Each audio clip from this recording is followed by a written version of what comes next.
Bretagne qui est ici gentiment venu témoigner. L'idée, c'est ici qu'il vous présente un retour d'expérience sur, alors plus globalement que juste sur l'outil, sur la transformation digitale d'une collectivité locale. Donc la Bretagne est très en avance. Alors juste pour il faut le dire, hein, on peut le dire. Ils sont très en avance sur la transformation digitale de la région et de l'informatique globalement, parce qu'ils ont initié cette transformation dès 2013 de mémoire. Hein. Enfin, ils ont dû y réfléchir avant, je pense. Mais ils ont initié, donc, en tout cas nous on a commencé à travailler dès 2013, et donc ils ont maintenant 6 ans de recul sur la mise en place d'une transformation numérique tournée vers l'usager et l'interne, sur la base de nouveaux modes de travail, côté informatique, côté DSI globalement, mais tournés vers l'usager et vers l'agent, voilà, au service de l'agent et de l'usager, et puis de l'ensemble de la région. Donc moi, c'est tout, je dis plus rien, et je laisse Benjamin et Rosanne présenter leur retour d'expérience. Merci.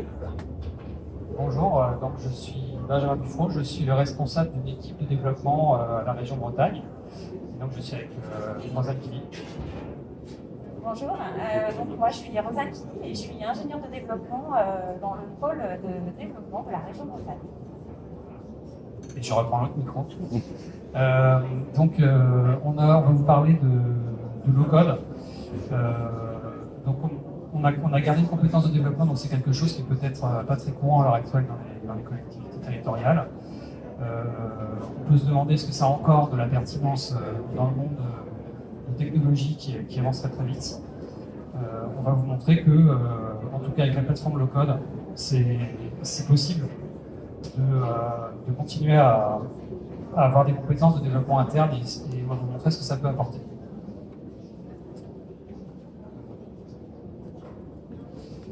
Donc la DSI est confrontée, ça vous le savez, à des défis toujours plus importants. Il faut transformer en interne, donc il faut dématérialiser les processus. Il faut aller vers de la digital workspace, des espaces numériques de travail. À l'externe, on nous demande, dans les collectivités territoriales en tout cas, de numériser les services publics, également de faire de la gestion de la relation citoyen, et tout ça dans un contexte technologique de révolution permanente. Il y a la révolution de l'expérience utilisateur. Avant, on pouvait faire des applications moches, on va le dire. Les utilisateurs étaient obligés de les utiliser, ils n'avaient pas le choix. Maintenant, ils nous comparent à ce que font les grands du web. Et ils nous disent, mais votre application, pourquoi est-ce qu'elle n'est pas aussi ergonomique que Google? Donc c'est un problème quotidien pour nous. Il y a la révolution de la mobilité. Il y a quelques années, on développait pour les ordinateurs. Maintenant, l'essentiel du trafic se fait sur mobile. On ne peut plus imaginer de faire une application sans qu'elle soit design responsive. Il y a la révolution des données, donc avec l'open data, le big data. Il y a l'Internet des objets qui arrive, donc ça, notamment pour les villes, c'est très important, la ville connectée. Et puis, il y a la révolution de l'intelligence artificielle qui est déjà en cours dans le privé, un petit peu dans le public, mais ça arrive, c'est quelque chose qui va devenir de plus en plus important dans les années à venir. Et tout ça avec également beaucoup de contraintes, des contraintes de sécurité. Là, la sécurité informatique, ça devient vraiment un sujet majeur. Il y a des contraintes de données personnelles avec les RGPD. Voilà, qu'est-ce que d'autres contraintes? L'inclusion numérique, ça c'est fondamental dans les collectivités.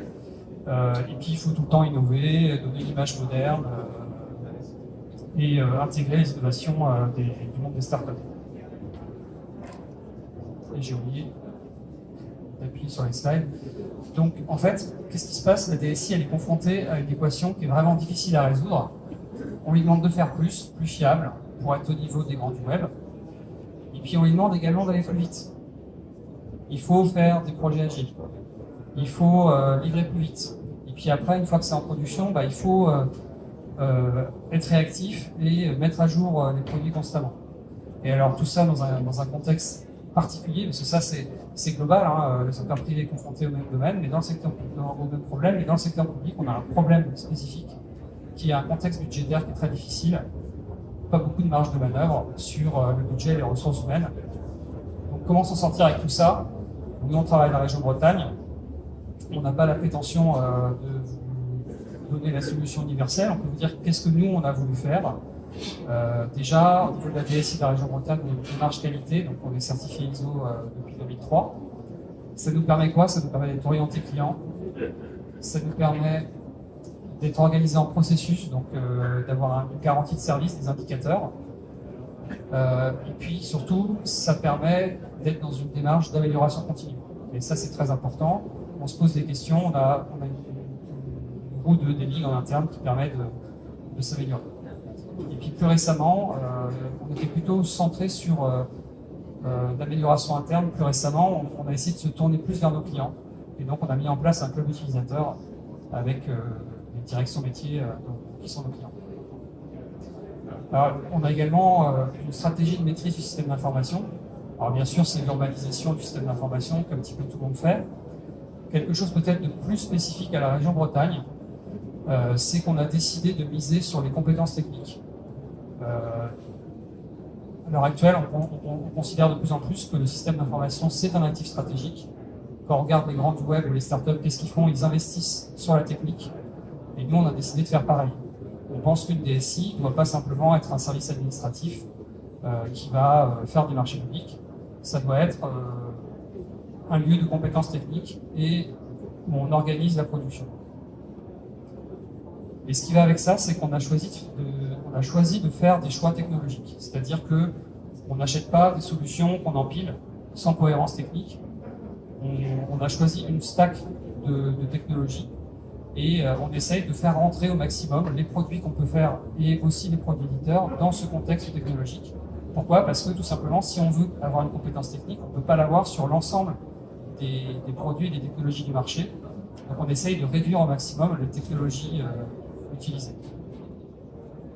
Et puis on essaye d'industrialiser ce qui peut l'être. Donc ça, c'est quoi? C'est industrialiser bien sûr les projets, industrialiser les demandes d'intervention qui arrivent via un support et de l'escalade de tickets, etc. Et puis c'est également le DevOps dont on va parler tout à l'heure. Alors, j'ai parlé de compétences techniques, de développement en fait partie. Donc la région a souhaité conserver une équipe de développement. On est 3 ingénieurs et ingénieures, et 3 techniciens, techniciennes, donc on est 4 hommes et 2 femmes. 2 femmes et 4 hommes plutôt, à Tirer-Rosanne. On a ponctuellement des prestataires en renfort, mais c'est vraiment pas... C'est un ETP, un ETP&I. On est plutôt sur une petite équipe et on essaye de maîtriser. On est sur de la sous-traitance capacitaire. On veut maîtriser nos technologies, prendre des prestataires pour absorber les pics de charge. Et également, dans la mesure quand même, même si on essaie de limiter les technologies, on est quand même sur une palette de technologies assez vaste. On a quand même besoin d'expertise, bien entendu, mais on essaie que ce soit ponctuel. Alors nos missions, c'est des missions assez classiques dans le domaine du développement. On développe, on intègre des applications au système d'information, celles qu'on développe nous, et également celles qui sont livrées par des éditeurs. On fait de la maintenance, donc on a une 50aine d'applications qu'on a développées qui sont dans notre système d'information, dont on fait la maintenance. On est 6, on maintient 50 applications, en plus des projets qu'on fait à côté. Et donc, il est important de gérer la dette technique, parce que sinon on peut vite se faire noyer sous l'obsolescence. Donc le plus possible, on essaye de gérer le cycle de vie des produits, de les mettre à jour, ou de les supprimer, de les décommissionner dès que possible. On essaie aussi d'industrialiser les développements. On en parlera tout à l'heure avec un exemple de ce qu'on fait avec notre plateforme low-code. Et puis, on fait de la veille, de l'innovation, des POC qui permettent de tester des nouvelles technologies et de renouveler notre offre de développement. Alors justement, notre offre de service, au niveau de cette équipe de développement, qu'est-ce qu'on fait? Assez classiquement, on développe des applications métiers. Alors comme on n'est pas masochiste, on développe des applications métiers lorsqu'il n'y a pas de marché, lorsqu'il n'y a pas d'éditeur qui propose des solutions, bien sûr. Donc là, on est dans l'industrialisation des processus, on est dans les workflows, on est dans les droits, tout ce genre de choses. On développe également des portails front. Donc l'idée, c'est que les différents publics cibles qui accèdent à notre système d'information, que ce soit les citoyens, les agents et les partenaires. Nous, on a les lycées, on a les organismes de formation, on a comme ça différents types de partenaires. On leur donne un accès au système d'information via des portails où on peut faire de la publication, de l'éditorial, du storytelling, et qu'ils aient un point d'accès centralisé pour accéder à un système d'information. Puis entre les deux, bien entendu, il faut interconnecter tout ça. Donc on a un bus de service, mais également des ETL qu'on utilise lorsque on ne fait pas de la communication synchrone. Alors, oui, ce que j'ai pas dit, je vous ai parlé de cohérence technique. Qu'est-ce qu'on utilise comme techno? Alors le bus de service, c'est Blueway, je crois, qui est présent sur le salon. Les portails, c'est JCMS, renommé JPlatform de Genios, qui est également présent sur le salon. Et pour les applications métiers, un petit peu de teasing, on optimise l'effort de développement. Donc, lorsque la demande est relativement simple, il n'y a pas de besoin d'industrialisation, ça ne nous dérange pas d'aller vers des solutions complètement sans code. C'est-à-dire, si les métiers en autonomie peuvent créer un formulaire LAMP serveur, récupérer les données en Excel et les traiter, si c'est un besoin ponctuel, ça ne nous choque pas. Ensuite, il y a un autre type de solution de no-code. C'est des plateformes qui vont permettre de faire du développement par paramétrage. Mais en fait, il n'y a pas de développement, il n'y a que dans du paramétrage. Donc ça, si vous avez une équipe études, les gens des études peuvent utiliser ce genre de produit. Et notamment, on utilise le portail des aides d'Amgelis, qui, dans le cadre d'un projet qu'on a à la région, qui est de dématérialiser 100% des aides à l'horizon de la fin de l'année. Et donc, c'est du développement par paramétrage pour créer les formulaires qui correspondent aux différents types de prestations que la région peut offrir. Donc là, on est dans du no-code. De l'autre côté, on a l'offre de développement classique. Donc, on est plutôt sur une stack Java. Et puis, entre les deux, donc depuis 2013, comme le disait Thomas, on a une nouvelle solution. C'est une plateforme de développement de type low-code qui s'appelle Simplicity. Alors, honnêtement, ça couvre quand même pas mal de besoins, puisque depuis 2013, on a dû développer 3 ou 4 applications en Java. Tout le reste, on l'a fait avec notre nouvelle plateforme, enfin plus si nouvelle que ça, mais notre plateforme low-code. Alors le low-code, vous avez peut-être vu un petit peu des titres passer dans la presse. Donc c'est perçu comme une technologie de demain. Alors ça fait longtemps que c'est une technologie d'avenir. Alors voilà, est-ce que ça va le rester ou pas? On ne sait pas. Nous, on pense quand même que ça nous apporte beaucoup et on veut vous faire un retour d'expérience là-dessus. Mais peut-être que vous voyez, au-delà du slogan, qu'est-ce que c'est le low-code? Est-ce que vous savez ce que c'est? Alors là, je vais m'adresser un petit peu quand même à des gens qui ont un background de développement. On connaît le modèle MVC, modèle vue contrôleur.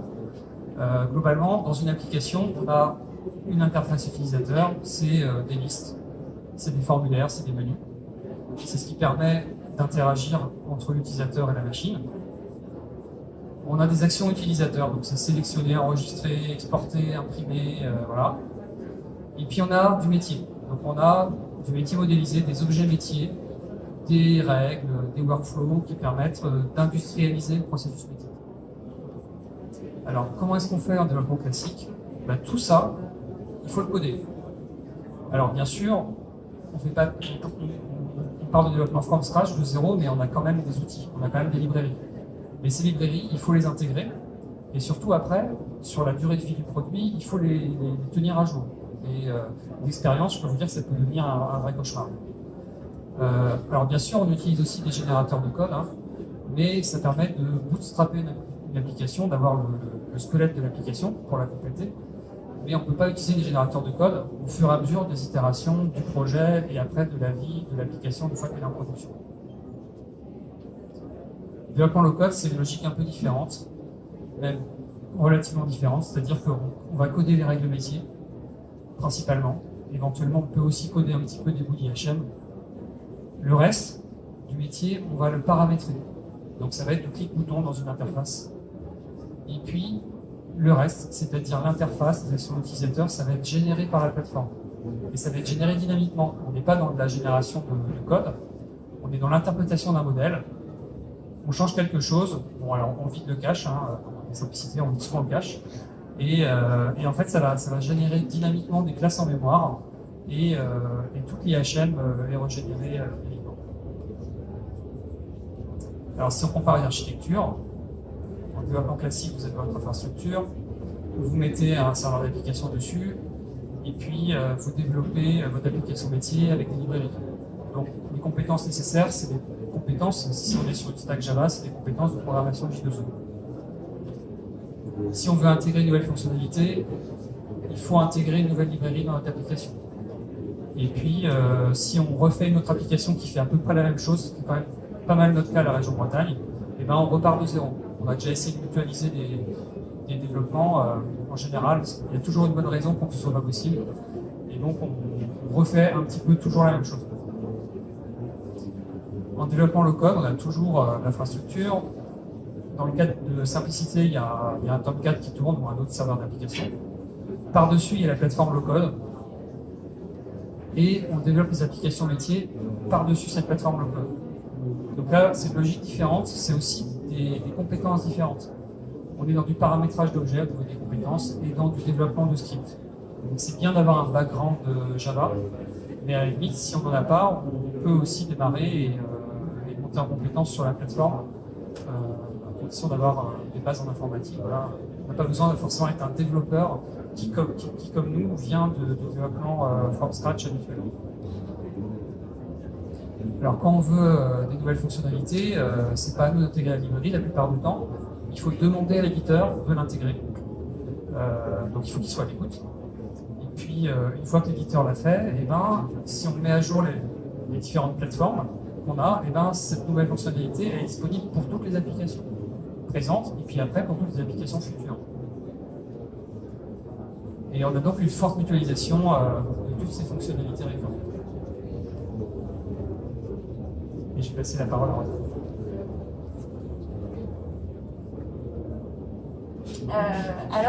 Avant 2013, comment on faisait à la région Bretagne? Parce que nous, notre pôle développement, il existe depuis, je ne vais pas dire toujours, mais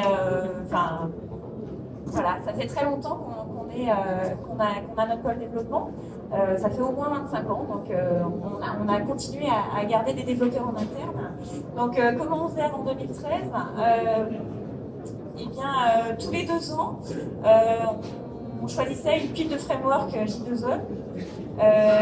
On packageait tout ça dans un template adapté à nos besoins, et puis on formait les développeurs. Donc on a eu plusieurs versions de nos outils. On a eu la Fuse 1.9, la Fuse 2, de EJD Flex. Tout ça était. Et puis après, on est passé éventuellement à Page, Hipster, etc.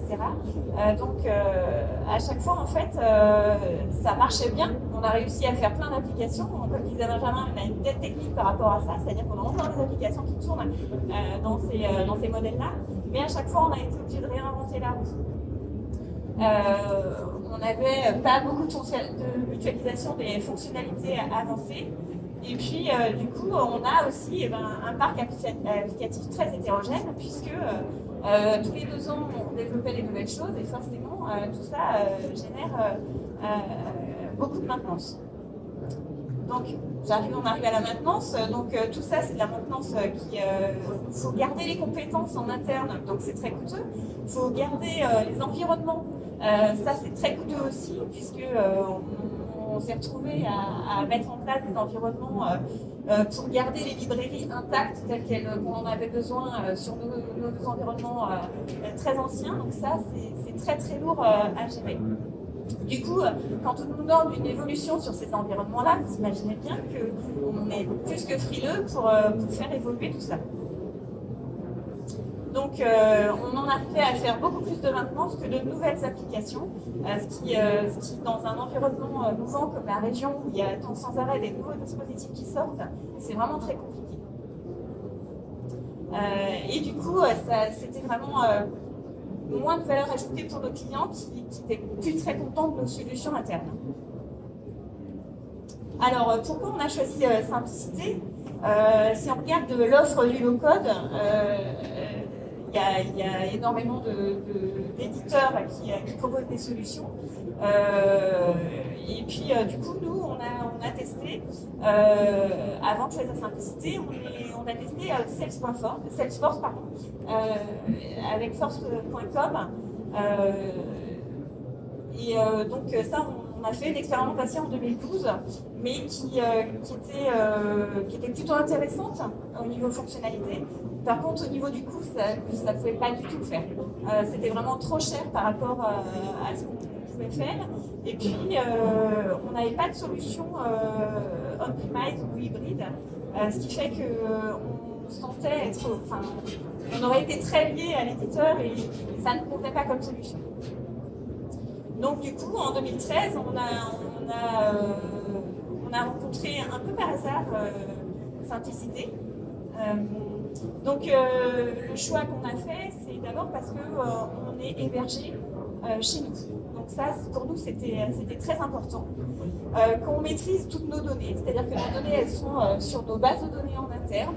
On a accès aux modèles, on a accès aux données. Derrière, on peut les récupérer, on les traite dans notre système d'information. Donc ça, c'était vraiment très important pour nous. On est sur des technologies standards qu'on connaissait déjà, nous, avec nos anciennes solutions. Donc Java, Tomcat, JavaScript, les FGBDR.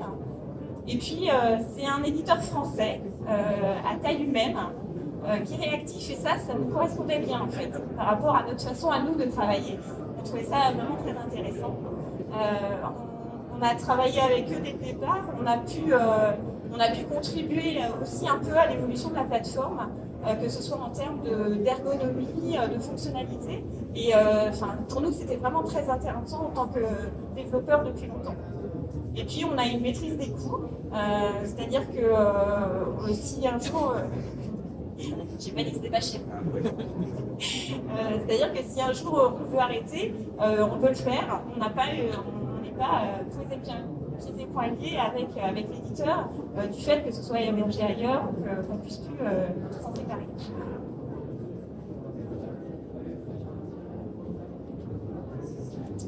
Alors, donc du coup en 2013, quand on a choisi de travailler avec Simplicité, on n'était pas 6 dans l'équipe de développement, on était 4, et on a tous décidé de partir en formation. Donc ça a été le début. Donc au début, on a fait 2 applications parce qu'il a fallu monter en compétences. C'était quand même un peu différent de ce qu'on avait déjà fait. Donc voilà, ça nous a pris un peu de temps de formation. Et puis, plus le temps passe, en fait, alors plus les développeurs sont partis. Sur d'autres technos en fait, c'est pas qu'ils sont partis de la région, mais donc voilà, du coup on est passé plutôt à 2 développeurs et puis par contre le nombre d'applications a augmenté.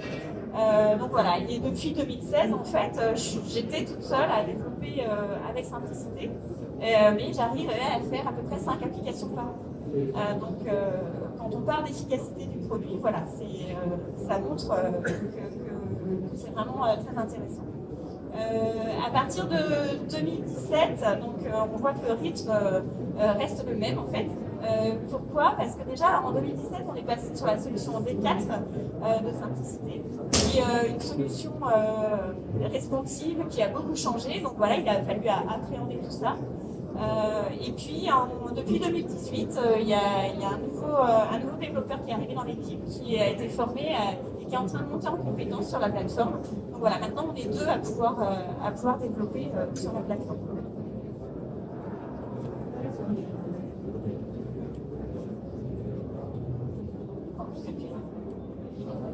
Ah oui, pardon. Alors voilà, les exemples d'applications. Donc comme on disait, nous ce qu'on fait comme application, c'est des applications métiers. Donc on ne fait pas des choses qui sont sur le marché parce que ça ne sert à rien. Par contre, dès qu'on a un dispositif un peu particulier qui est fait presque que à la région Bretagne, eh bien on a besoin d'utiliser la plateforme pour faire ce genre de développement. Alors voilà. Et on arrive, on a fait le choix cette année par exemple, on est en train de redévelopper notre gestion de marché de la formation professionnelle, on avait un éditeur avant et là on a décidé de réinternaliser cette partie-là parce que c'était pas bon, ça ne nous convenait pas complètement et on ne pouvait pas le faire évoluer. Alors c'est un domaine qui évolue beaucoup, donc voilà, on a décidé de l'internaliser et ça va nous prendre une partie de l'année. Un exemple de réalisation qu'on a pu faire, par exemple à la région Bretagne, on a eu besoin de développer une gestion des ressources. Alors vous me direz, on peut réserver nos salles de réunion et nos voitures avec plein d'outils, avec notre messagerie, avec plein de choses. Sauf que chez nous, c'est pas comme ça qu'on veut que ça se passe. Donc on a développé quelque chose de particulier. On utilise un plugin qui est intégré dans la plateforme Simplicité, qui est Full Calendar. On a juste acheté une version un peu plus évoluée, mais les plugins sont intégrés dans la plateforme, donc on peut faire vraiment un tas de choses pratiquement sans ajouter de plugins très particuliers. Donc voilà, on a une vue agenda de tout ce qu'on peut réserver, de l'état dans lequel c'est au moment où on la réserve, etc. Donc ça, c'est l'outil qu'on est en train de développer pour la gestion des marchés de la formation professionnelle, où on va pouvoir saisir tous les marchés, saisir le suivi des stagiaires, tous les stagiaires avec des liens avec les API de Pôle emploi pour récupérer les stagiaires qui viennent de Pôle emploi, etc. Et permettre à tous les organismes de formation de saisir en ligne tout ce qui se passe au moment des stages. Alors, par rapport à notre retour d'expérience sur le développement, les points positifs, c'est qu'on va plus vite. On a acquis une productivité qui est importante et on est hyper réactif. Pourquoi? Parce qu'on peut facilement, je sais pas si je vais après, on peut facilement, on n'a plus besoin de faire de maquettes. Avec la plateforme Allcode, en fait, on montre en direct à nos clients ce qu'on a fait. Alors nos clients, c'est les agents de la région, hein. Mais du coup, on fonctionne en mode agile, sous forme de sprint qui dure en général une semaine.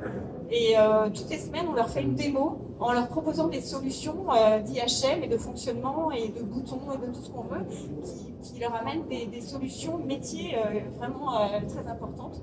Et comme on peut faire ce genre de choses sans beaucoup scripter, du coup, ça ne coûte pas très cher en termes de présentation et on peut revenir en arrière sans problème. Donc ça, au niveau réactivité, c'est vraiment très intéressant.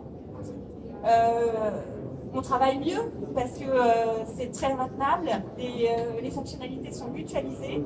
Quand on veut faire un export, dans Simplicité, de base, on a un export qui est fourni. Donc voilà. Après, si on veut des spécifiques, évidemment qu'il faut faire du développement, mais on a vraiment plein de fonctionnalités qui sont de base fournies.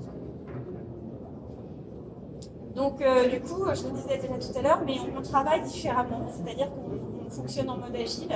On associe les métiers pour le prototypage. Donc on a une relation qui permet d'avancer plus vite et de façon à répondre le mieux possible à leurs besoins. Et puis aujourd'hui, il y a une maturité. Nous, ça fait 6 ans qu'on travaille avec Simplicité. La plateforme maintenant, elle est mature, elle est stable. Donc ça, c'est aussi un plus pour nous. Et puis le plus aussi, c'est la relation avec l'éditeur. Ils sont toujours français, ils sont toujours pas très très gros, même s'ils grossissent. Et du coup, on a toujours des relations vraiment très intéressantes. On a un forum sur lequel on poste, on a la réponse dans la journée, et puis vraiment, c'est très très réactif.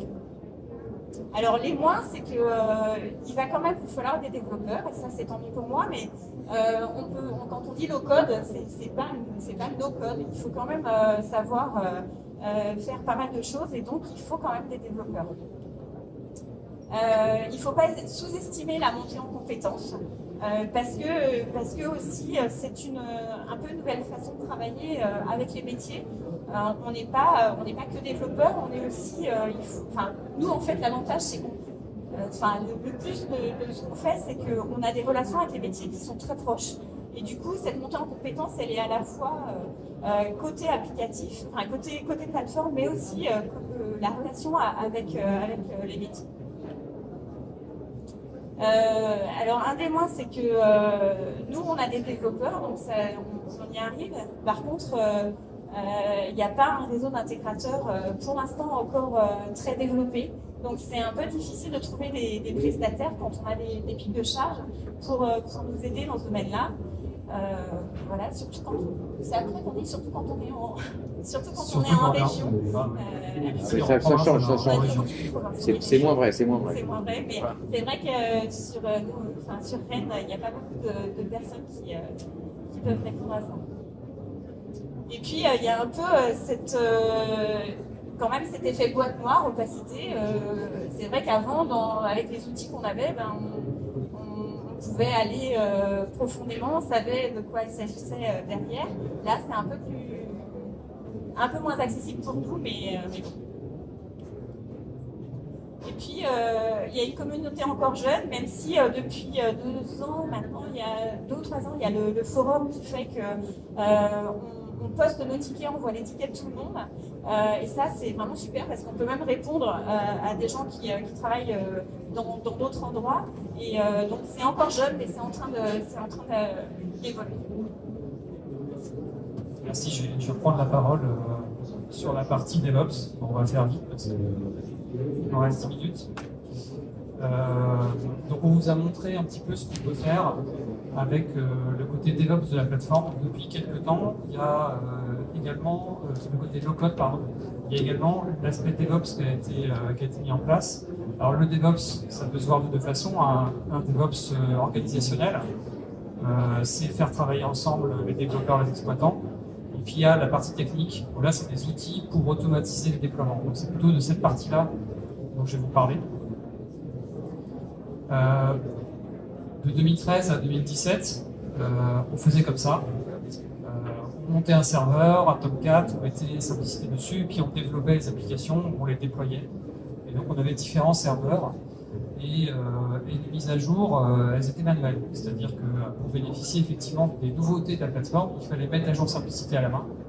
Il fallait mettre à jour Tomcat pour couper les failles de sécurité. Voilà, ça c'est le fonctionnement classique.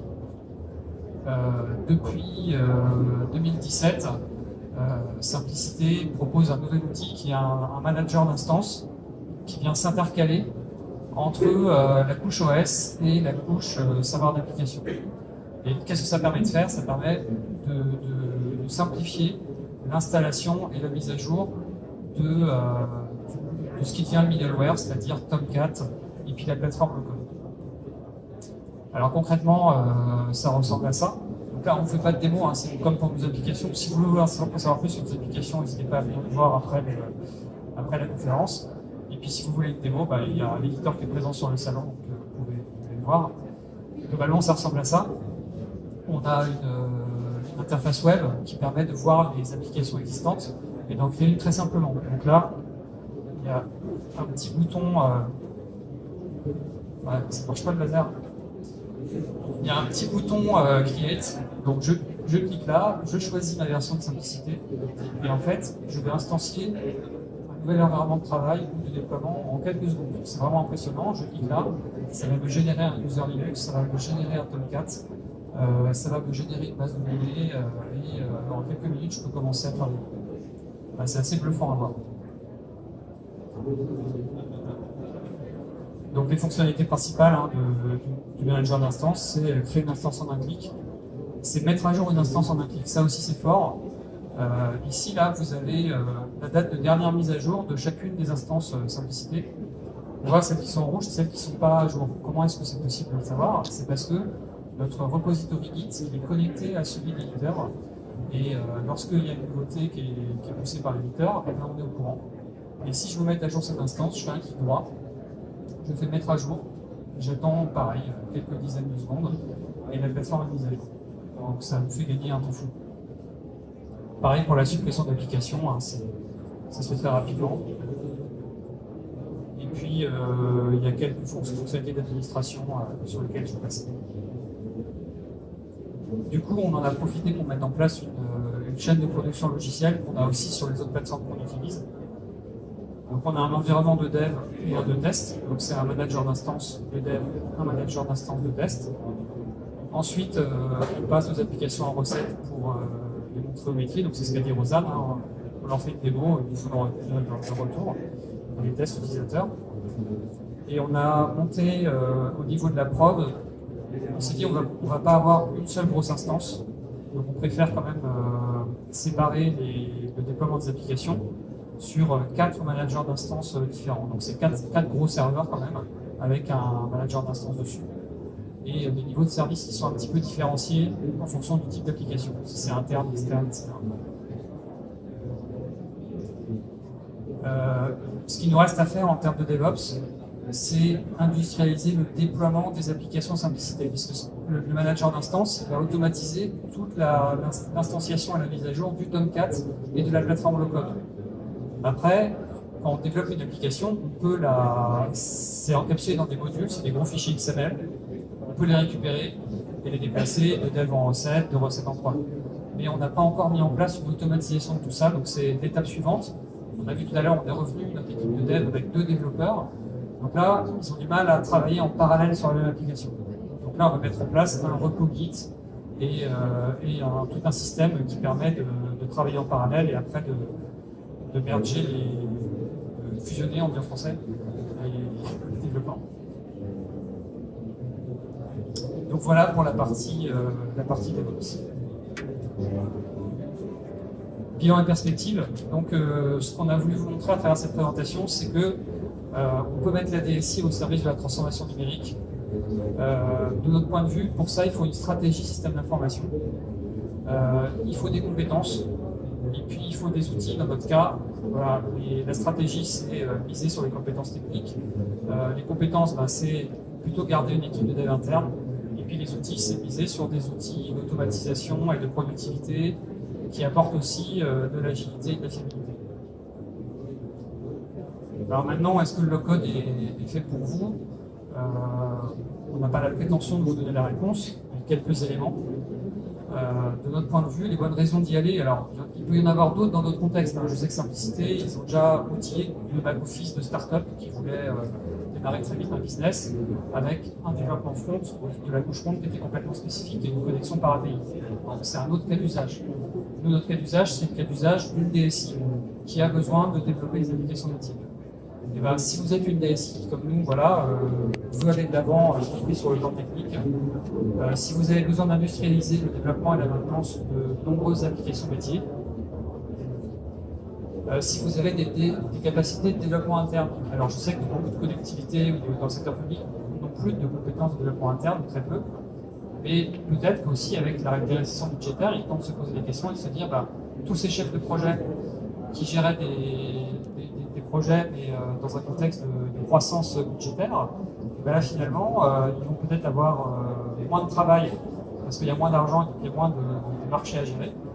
Peut-être qu'une partie d'entre eux peuvent revenir à du travail technique, y compris pourquoi pas du développement low-code sur ce genre de plateforme. Et puis si vous avez la volonté d'aller vers plus d'agilité, de fiabilité, de productivité, on vous conseille d'y aller ou au moins d'étudier la question, de faire un POC comme nous on a fait dans un premier temps. Alors les freins possibles, on en a un petit peu parlé, la courbe d'apprentissage. Alors il ne faut pas croire que c'est magique. Alors ça, si vous allez voir Salesforce, France.com, ils vont vous vendre le truc.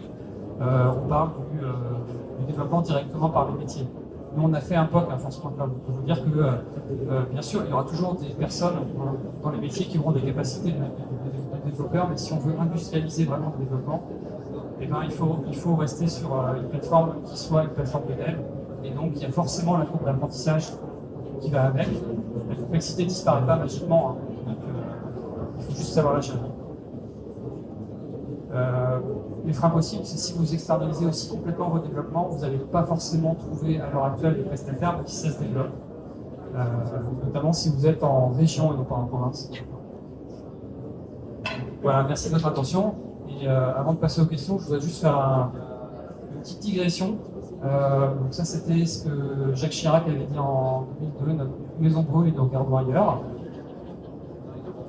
Là, on est en 2018, donc ça a été l'année la plus chaude jamais connue en France, avec des titres très rassurants dans la presse grand public. Donc nous, on a un certain âge. Peut-être qu'on ne connaîtra pas toutes les conséquences de ce qui est en train de se passer, mais il y a Greta Thunberg, c'est une jeune Suédoise de 15 ans, qui a fait un discours à la COP24. C'est une jeune qui refuse maintenant d'aller à l'école le vendredi Elle fait la grève de l'école jusqu'à ce que son gouvernement prenne réellement des mesures pour lutter contre le réchauffement climatique. Et ce qu'elle nous dit, hein, des phrases extraites de son discours que je vous invite à regarder, jusqu'à ce que vous vous concentriez sur ce qui doit être fait plutôt que sur ce qui est politiquement possible, il n'y a aucun espoir. Alors pourquoi je vous parle de ça? C'est parce que on peut se demander chacun qu'est-ce qu'on peut faire face à cette situation-là. Moi personnellement, ça me touche énormément. Je me suis dit que le minimum que je pouvais faire, c'était d'en parler à chaque fois que j'avais l'occasion de prendre la parole en public. Donc voilà pourquoi je vous en parle maintenant. Merci et vos questions sont les bienvenues.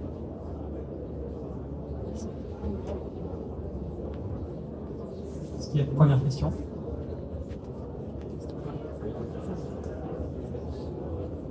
Oui, merci en tout cas. J'ai deux questions. J'ai une technique et une portée sur le pilotage de projet. La question technique, c'est sur le SGBDR que vous utilisez derrière en simplicité. C'est totalement ouvert, MySQL, Postgres, etc. Pas de souci, j'imagine. Et ma question, elle est sur le pilotage du projet, parce que vous parlez d'agilité. Est-ce que ça veut dire que dans simplicité, il y a des outils de gestion de l'agilité, une modélisation de backlog, de sprint, voilà. Alors sur le plan technique, les données sont stockées dans un SGBD relationnel. Ce qui est très intéressant, c'est qu'on a parlé de modélisation d'objets métiers. Quand on crée un objet métier, concrètement, ça va créer une table dans une base de données relationnelle. Et chaque attribut, ça va être une colonne dans la base de données. On peut maîtriser le nom de la base, on peut maîtriser le nom de la colonne, le type, etc. Donc on a une maîtrise totale sur les données et on a des données qui sont bien modélisées. C'est vrai qu'avec Force.com, quand on avait fait le prototype, leurs données sont stockées dans un modèle qui n'est pas relationnel, qui est cohérent spécifique à la plateforme. Donc même si vous avez dans votre marché public des clauses de réversibilité, vous allez recevoir, si vous quittez Force.com, vous allez récupérer vos données dans un format qui n'est pas un format relationnel. Donc qu'est-ce que vous allez en faire? Voilà.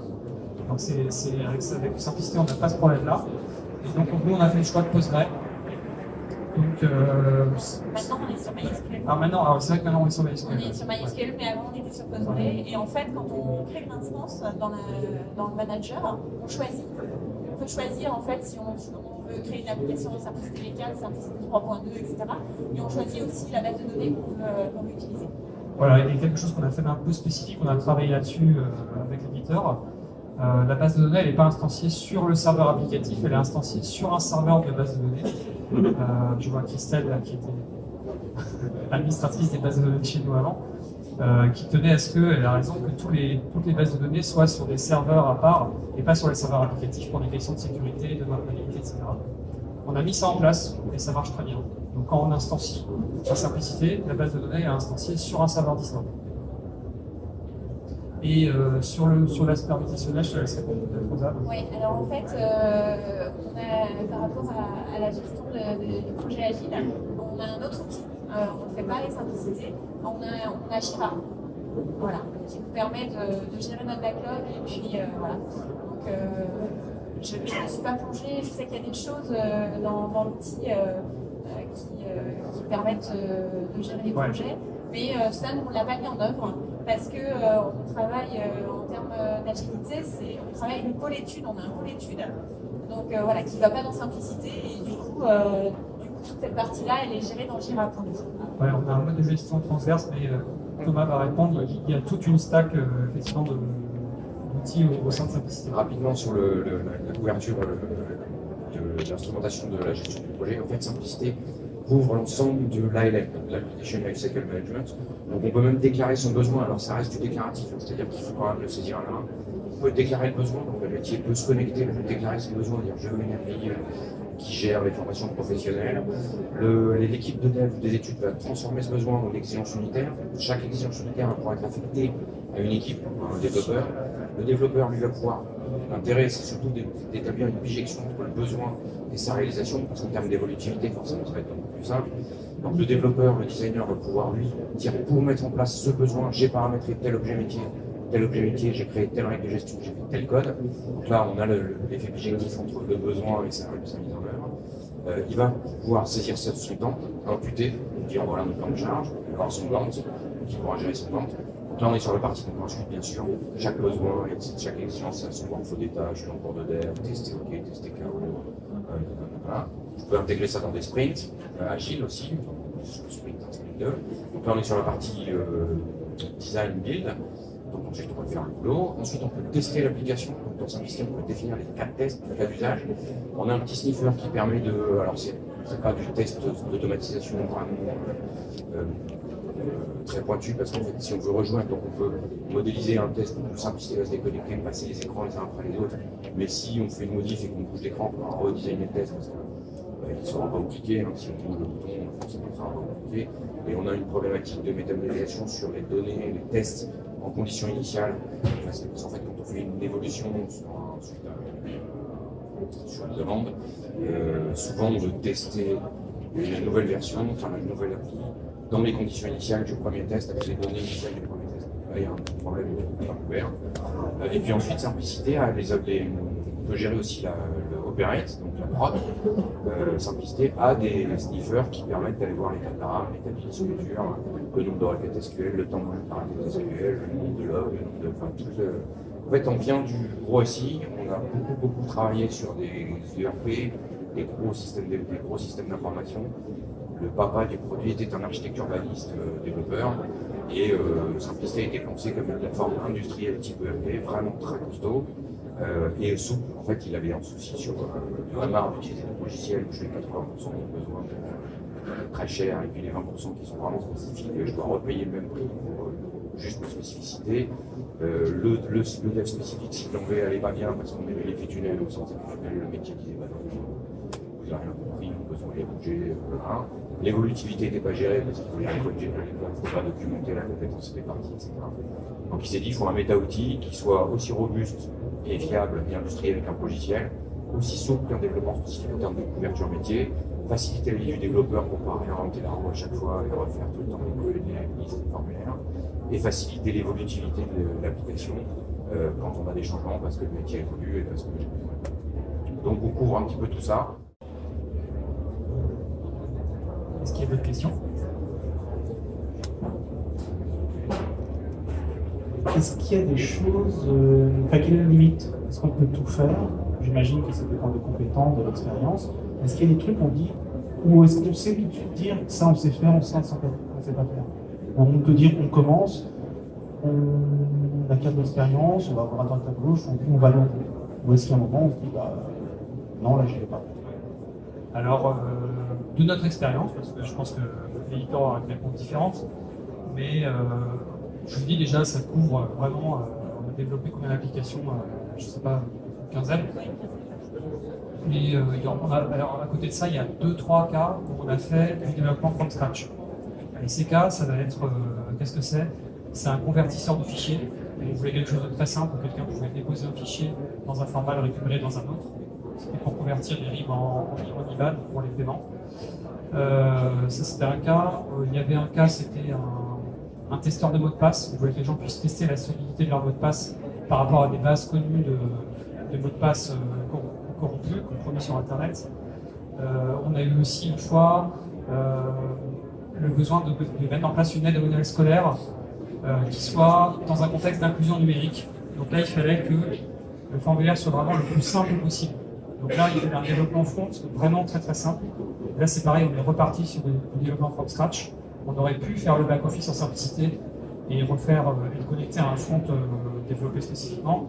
Mais comme le back était vraiment très très simple, ça allait plus vite de partir sur le développement from scratch. Et vraiment, c'est dans tous les autres cas, dès qu'on a besoin d'avoir des objets, des connexions entre objets, de gérer des listes, des machins, le premier est complètement adapté. Globalement, en termes de dev, jamais j'ai dit à un client non, ça je peux pas le faire. Après, ce qu'on leur dit juste, c'est ça coûte cher ou ça coûte pas cher. C'est en termes de dev, parce que de base, on a un tas de fonctionnalités. Après, comme je disais tout à l'heure, par exemple, on peut exporter les données d'un tableau très simplement. Après, quand on veut que l'export, ça nous fasse un PDF avec une belle en tête, un beau truc, et pour mettre un papier à la signature, par exemple, et bien forcément, ça c'est possible, ça se fait, c'est forcément du code, et ça coûte forcément cher en temps de développement. Donc, mais jamais je me suis dit, ça, je ne vais pas pouvoir le faire. Moi, j'ai toujours trouvé une solution en fait pour réussir à répondre à un besoin métier avec l'application. Alors en tant qu'éditeur, moi je vais juste préciser un truc. Donc il y a des choses, on peut tout faire. En fait, on est dans un environnement Java, donc on peut tout faire. De l'informatique, c'est magique, il suffit juste de s'y mettre. Il y a plein de hooks, il y a plein de choses pour surcharger le comportement de la plateforme. Par contre, refaire une compta ANA dans simplicité, il y a plein de verticaux qui marchent bien, c'est très bien. La compta, tout le monde la fait pareil. Une paye, c'est pareil, tout le monde fait la paye pareil. On va pas réinventer la roue, refaire ça dans simplicité. Donc simplicité, c'est fait pour gérer des applications spécifiques sur lesquelles vous n'exercez pas votre métier de la même manière que que le commun des mortels. Enfin, le commun des mortels que tous les autres. Faire un site web, prenez du PHP, je sais pas quoi, ou du Vue, ou des trucs comme ça. Faire des applis mobiles, c'est pareil. Simplicité, c'est très bien pour faire des applications métiers sur lesquelles on va gérer des assets. Donc les assets, c'est des personnes, des bâtiments, des serveurs, des trucs, et sur lesquels on va exercer des workflows. Les personnes vont exercer des workflows métiers, exercer des actions métiers. Faire un site web, faire de la data vise pour afficher des cartes sur une base de données, big data, déjà on n'en a pas, mais pas d'intérêt. Un portail, alors le portail, ici, quand vous allez gérer votre métier dans une base, dans un simplicité, vous avez toutes vos données qui sont dans une base SQL. L'intérêt, alors pour les portails, on peut publier, donc tout le modèle métier est disponible sous forme d'écran, sous forme de service REST ou SOAP ou JSON. Donc vous pouvez très bien dire, je vais faire un portail et je vais publier une partie des données que je gère en back, juste le résultat, le nombre de formés dans l'information. Ça, c'est une info que je vais chercher via un service que je vais publier sur mon portail. Mais je ne vais pas gérer l'inscription, enfin, je ne sais pas, les news de la région. Je ne vais pas le mettre dans simplicité, ça n'a pas d'intérêt. Donc voilà, application métier sur lequel on a pour gérer des assets avec des acteurs qui vont exercer des workflows métiers et ne pas inventer quelque chose qui existe déjà et que vous pouvez métier faire tout. Et après, comme je disais tout à l'heure, nos applications, en fait, elles se branchent, par exemple, à la gestion, notre gestion de dossier, notre gestion financière, pour générer les paiements. Quand par exemple, on fait de l'instruction dans certaines applications métiers, et on a juste besoin à un moment de déverser les données qu'on a récoltées et qu'on a traitées en termes d'instruction pour générer un paiement, etc. Ben voilà, du coup, on utilise toutes les API des différentes applications et ça génère, là sur l'application sur laquelle on est en train de travailler, on va récupérer les données de Pôle emploi par API qui vont générer des stagiaires dans notre outil. On va faire un tas de traitements sur nos stagiaires et puis qui vont après repartir tout par API dans PDA pour faire autre chose en fait. Voilà. Donc mais nous, notre cœur de métier, c'est vraiment gérer les métiers spécifiques, les dispositifs spécifiques. Voilà, c'est ça qu'on fait avec.